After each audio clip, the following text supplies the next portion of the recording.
I often receive messages complaining about my accent. I don't understand a word you say on your webinars. Your accent affects your credibility. And another one, which is pretty common, I don't want to sound racist, but I honestly don't understand a word you're saying. Could you share something with less talking?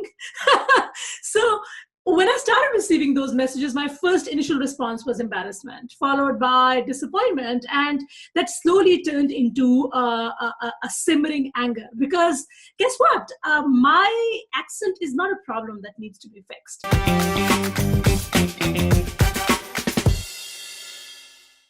My accent is a part of who I am. It's part of my packaging. It's part of my brand. And most importantly, my accent is what makes me interesting. It makes me intriguing.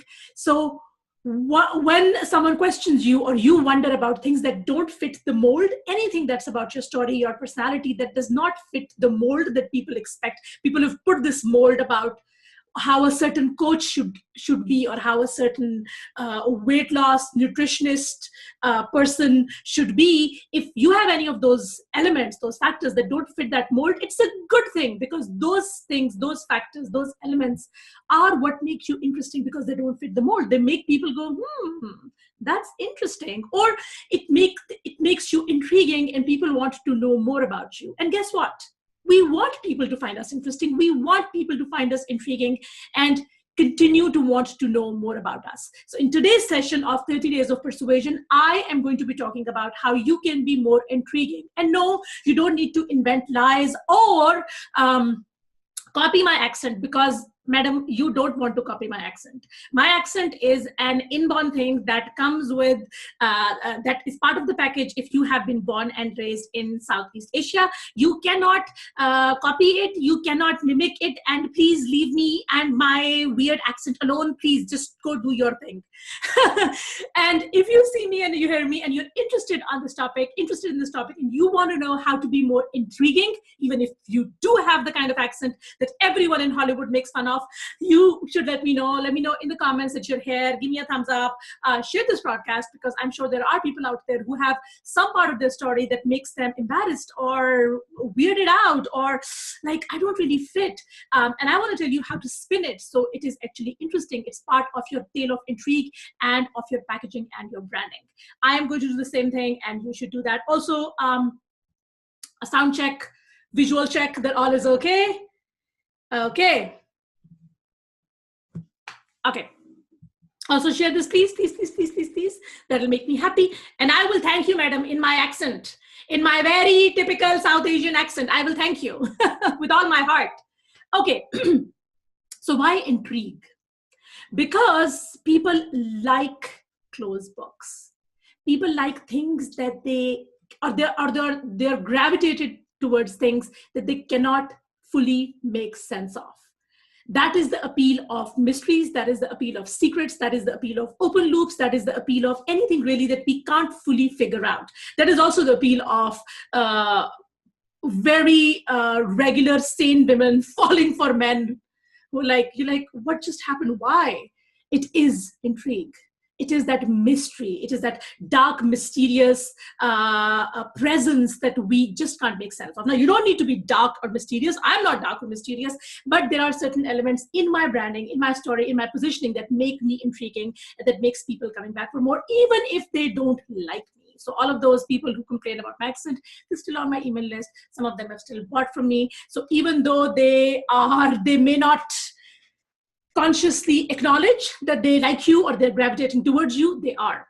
Now, this is the idea behind intrigue. You want people to keep coming back for more, because they don't know what they will get the next time you come. So there is that element of unexpected surprise. There's that element of, I don't know what I will see next time I'm there. And this is what we want to develop. So there are 3 ways that you can develop it consciously, obviously without lying. Those elements are there hidden in your story. You just need to pull them out.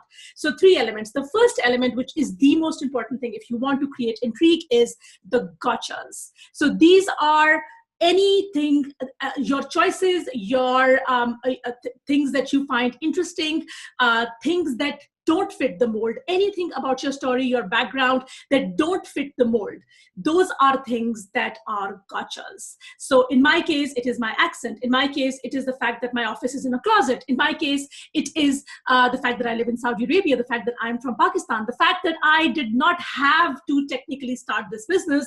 I was making six figures in my consulting business. I did not have a need to start this business. So even though you might think, oh, okay, so if I have a rags to riches story, is that a gotcha? Now, if you have a rags to riches story and you are in a market where everyone has a rags to riches story, then your rags to riches story is not a gotcha, because that's something that fits the mold, right? So in your market, in your industry, with your typical competitors, what is it that people are not expecting to see? In my case, everything. I am a walking, talking, breathing, burping gotcha. The way I talk, the way my accent, my color, my nationality, my passport, the country that I live in, everything, my office, everything that I do, am, and believe in, we'll talk about the believe-ins later, but everything in my story is a gotcha. So you got to find out, is there anything in your story that does not fit the typical mold of an online coach, if you're an online coach? Anything that does not fit the typical mold of a website designer. For example, maybe in your market, everyone has gone to design school, or everyone has taken, I don't know, elaborate coding classes, but you are self-taught. Whatever that gotcha is in your story, take it out and flaunt it. It's not something to hide behind. Share it. Don't share it all at the same time, because that's one part of being intriguing. You don't share all your gotchas at the same time. You share them one by one, because then people keep coming back for more, because there is that element of mysterious unexpectancy. We don't know what's going to happen, right? And we talked about expectancy violations. So this is kind of like an expectancy violation as well. They're not expecting things, and then you share, oh, by the way, there is also this element, right? So sharing those gotchas over, don't dump them all in one webinar, don't dump them all in one email, but keep sharing those things. Another element that has nothing to do with my ethnicity or my residence or my passport is, and I shared that in my welcome email, it's a very mini gotcha, but it starts conversation. It makes me interesting. It makes me sound interesting, even though my family think that that's a mental illness. But the fact that I don't like ice cream and I don't like rice. Like in our culture, these are the food of the gods. So it's like, how can you not like rice and ice cream? But I don't. And if you think that I'm mentally ill because of that, you and I cannot be friends, because I don't like ice cream. I like my dessert with a little bit of bite in it. Dude, ice cream, you just put it in your mouth and it melts and it slips through your throat and just goes into your stomach and makes you fat. No, I want a dessert that has a bite in it, that you can savor the bite. Okay, I don't want to go into details, but come on, ice cream is like, it's useless. But yes, if ice cream has a lot of stuff in it, like nuts and cake and brownie pieces and cookie dough, and then I like ice cream. So I know this wasn't a lesson on ice cream, but you had to know. So this is really what gotchas are all about. So that's the first element of your tale of intrigue. Now, tell me please in the comments, how many of you are thinking of your own gotchas that you can actually start filing down right now? I'm sure there are parts of your story or your existence that actually can be considered as gotchas. So start writing them down. Share some of those with me in the comments, because I want to know. I'm interested. I want to know who else is as weird as I am. Please flaunt your weirdness. Show me that you're weird. It makes me feel better about myself. So please do that in the comments. And also, if you're enjoying this broadcast, please share, because it makes my black, mysterious heart really happy. Okay, number 2, the unrevealed secrets. You will have some unrevealed secrets about your life, and when you're starting out your business and you're kind of putting yourself out there is this advice on, be transparent, put everything out there, put your whole self out there. I would ask you to hold back on a few things. So maybe those things are a childhood story, or some pivotal relationship, or why you decided to start your business, or where you met your husband, or whatever. Or if let's just say you've adopted a kid, why did you choose to adopt a kid?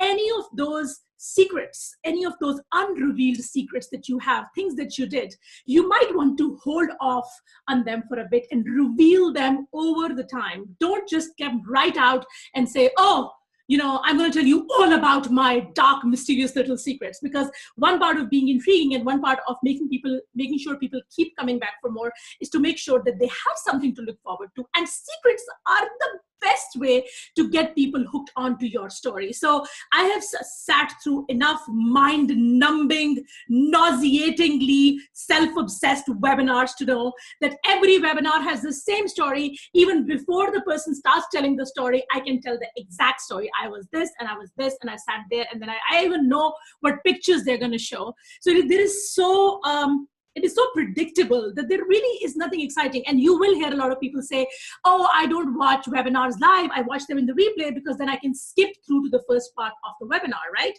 You've heard that before, and I'm sure you've done that before. I'm not ashamed to admit that I've done that before.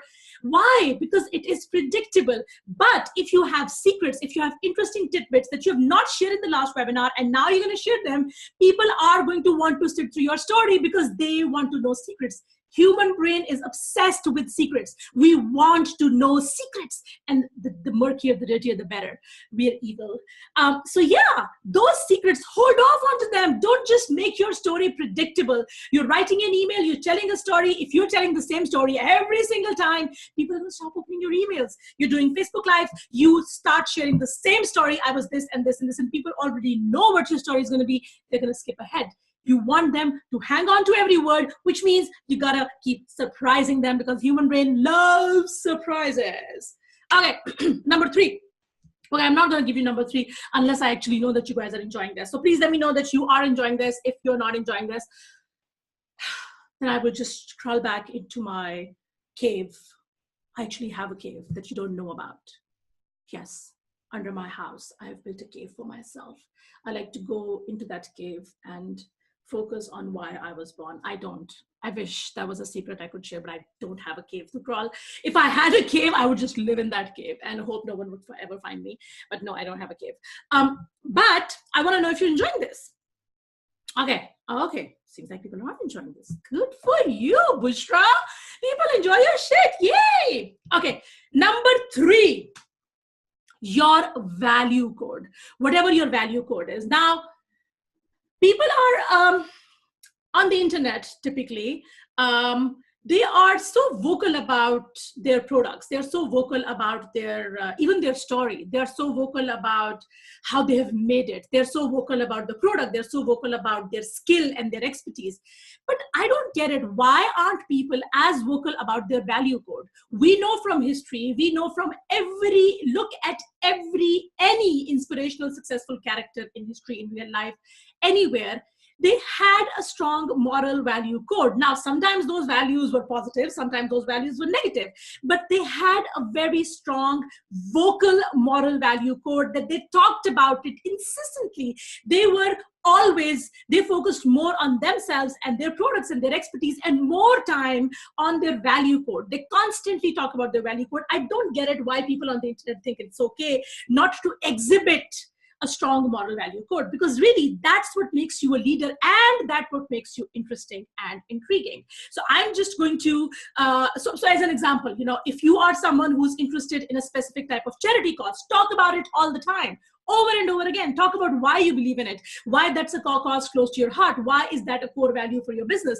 If you are someone who stands for gender equality, which I am, I don't think I can get any more feminist than I really am, and I constantly talk about it all the time. I don't just talk about it, I exhibit it, I love it, I support causes that support women entrepreneurs. I'm constantly harping on about my belief in gender equality. I'm constantly harping on about my belief in tolerance, which is an issue because of my background. I constantly talk about eradicating child labor. So those are things that I believe in when it comes to charity causes, but also when it comes to business, the way we do business. We spend so much time talking about our ideology, our frameworks and our expertise and our numbers. I made this much in 30 minutes. Why don't we spend the same amount of time talking about our values, what our value codes are? So I'm just going to read out a few of my values that you will recognize if you have watched me for a while. I constantly talk about those. So people are assholes. That's a value. Everything is your fault. I like people in small doses. Money does not equal success. Now that's something I've been talking about over and over again. Money does not equal success. Just because you have money does not mean you're successful. People lie. They lie on the internet. They lie off the internet. That's a value code. When they zig, I zag. Also something that you have seen me say a million times.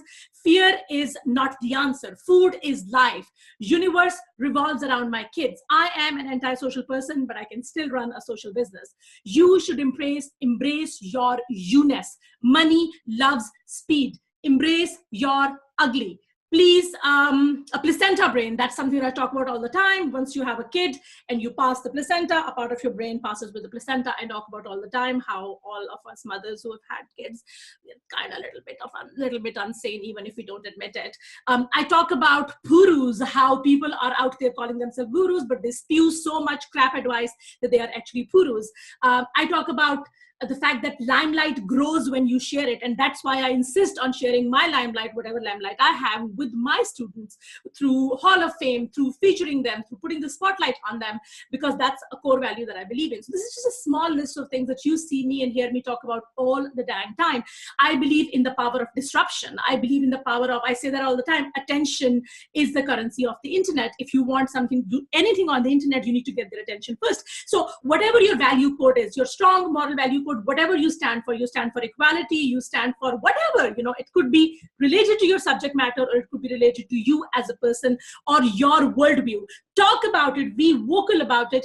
And again, don't throw them all like I did now. Don't throw them all at the person the moment they connect with you, but share with them over time. Because again, someone who is interesting, someone who's intriguing has principles that they live and die by, right? You need to exhibit those principles. So there you have it, 3 different ways that you can be more intriguing, you can be more interesting, but also make sure that people keep coming back for more and they find you interesting and intriguing enough to eventually buy from you. Dun, dun, dun. Okay. If you enjoyed this broadcast, please give me a thumbs up, and also go check out my international best-selling book that I'm really proud of. No one in my family has ever written a book, and no one in my family has ever had a bestseller, like ever. No one in my family has had a, God, I can't believe this. I can't believe I'm saying this, but no one in my family has ever had a printed book, but mine is in paperback. It is out there. Please go get it. Make my day. And when you buy the book, you also earn $800 worth of bonuses that you want your hands on, because they are juicy. Yeah, I sound a little bit lunatic, but I'm really excited about the book. So go check out the book. It is at bit.ly/mpmbook. It is pretty dang awesome. I'm pretty sure you will love it. And I will see you tomorrow with another lesson on 30 Days of Persuasion. Hey, YouTube, if you enjoyed this broadcast, please give me a thumbs up, buy my book, and also share this with someone. Share this with your friends. And if your friends already know about me, then you got to make new friends, because come on. It doesn't make sense. You have to spread the word about me and my book. Please do that. And I will see you tomorrow, because we still have lots of days to go. I can't believe I've done so many days, but I will see you tomorrow. In the meantime, thumbs up, subscribe, and buy the dang book, for heaven's sake.